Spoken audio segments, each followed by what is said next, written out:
pour eux, t'es qu'une mule et si tu te fais choper, c'est toi qui payes derrière.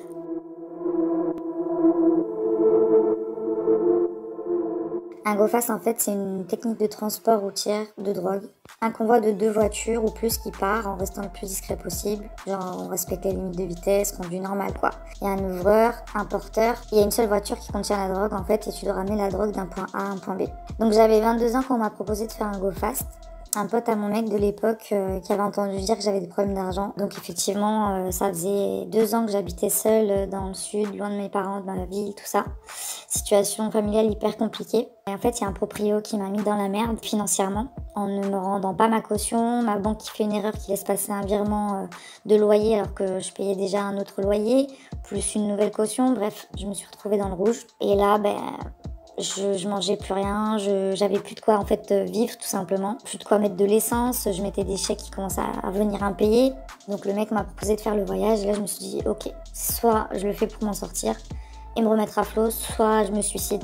À ce moment-là, la vérité, je voyais pas d'autre solution en fait. Tellement pour moi j'avais personne à qui demander de l'aide. Je me suis dit soit je fais ça, j'arrive à renflouer, soit je me ôte la vie en fait. Donc à la base je savais même pas où j'allais aller, où je devais transporter, j'ai même pas posé de questions. Il m'a dit quand je t'appelle, il faut que tu viennes tout de suite. Quand il m'a appelé, j'ai dû y aller. Sauf qu'il y avait une amie qui était chez moi, qui était là en vacances, donc je lui ai expliqué, je lui ai demandé de rester, que je faisais les retours. Elle a pas voulu, elle a insisté, elle m'a dit t'es folle, je viens.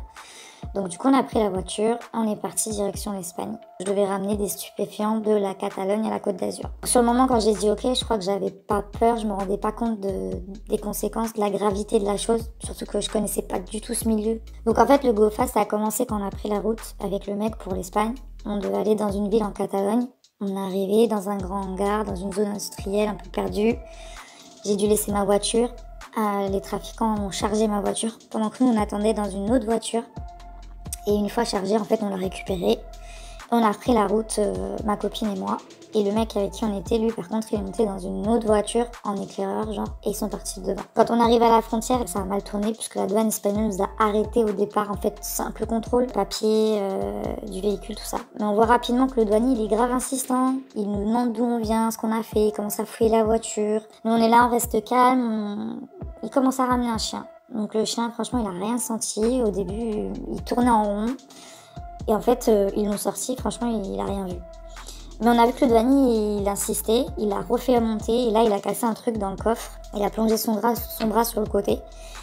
Et en fait, il a sorti un paquet de drogue, en fait. Donc encore aujourd'hui, on est persuadé que il était au courant. On ne sait pas comment, mais on voyait que ça comme explication. On a été ramené direct en garde à vue. On a passé la nuit au commissariat. Le lendemain matin, on a été direct au tribunal et là, la juge a décrété qu'on devait être transféré en prison jusqu'à notre procès. Au final, on a fait 6 mois de prison avant d'être jugé parce qu'il y a eu différents reports de procès. Donc j'ai été condamnée à 3 ans de prison. En fait, on savait pas, mais il y avait presque 20 kilos de hashish dans ma voiture. Donc j'ai fait innocenter ma copine en disant qu'elle savait pas. Et elle a pu sortir tout de suite après le procès. Pour ma part, moi j'ai fait 1 an de prison ferme et après j'ai réussi à sortir avec un bracelet que j'ai porté pareil, à peu près 1 an, et après 1 année de mise à l'épreuve, je devais aller signer toutes les semaines et je pouvais pas quitter l'Espagne, ou sinon que sur demande de permission. Ma famille, je voulais même pas leur dire au début, je me disais que j'arriverais à sortir sans qu'ils sachent. On a droit à un appel quand on se fait arrêter pour prévenir, et moi j'ai pas voulu appeler ma famille, surtout j'étais en froid avec ma mère à cette époque.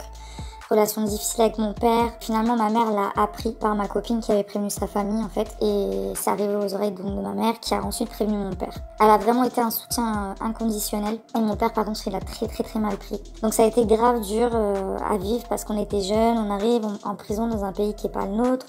On parlait pas espagnol. On se retrouve dans le milieu carcéral. Il y avait de tout, drogue, meurtre, prostitution, vol.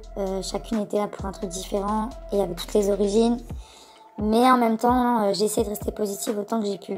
J'ai pris ça comme une épreuve de Dieu que je devais surmonter coûte que coûte. Et malheureusement, en même temps, mon papa est tombé malade. Il est décédé pendant cette période.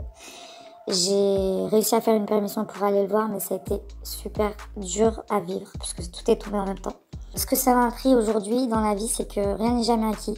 Tout peut basculer du jour au lendemain. Il faut s'estimer heureux de ce qu'on a. Et aussi mettre sa fierté de côté, demander de l'aide quand il faut. Parce que moi, j'ai toujours voulu me débrouiller toute seule. Je fais la fière et voilà le résultat. Dans l'épreuve, il faut toujours tirer le positif. Parce que tu te rends compte aussi que tu peux être beaucoup plus fort que ce que tu crois. J'aurais jamais pensé pouvoir survivre à ça. Même si aujourd'hui, j'en sors plus forte, ça laisse des traces, ça laisse des séquelles. Et ça, c'est pas rien. À toutes les personnes qui seraient tentées de faire un go fast, franchement, je vous dirais de ne pas vous laisser influencer ou tenter par l'argent facile. Même si moi, je ne l'ai pas fait pour ça, c'était vraiment pour m'en sortir. Aujourd'hui, je me rends compte qu'il y a toujours d'autres solutions que ça.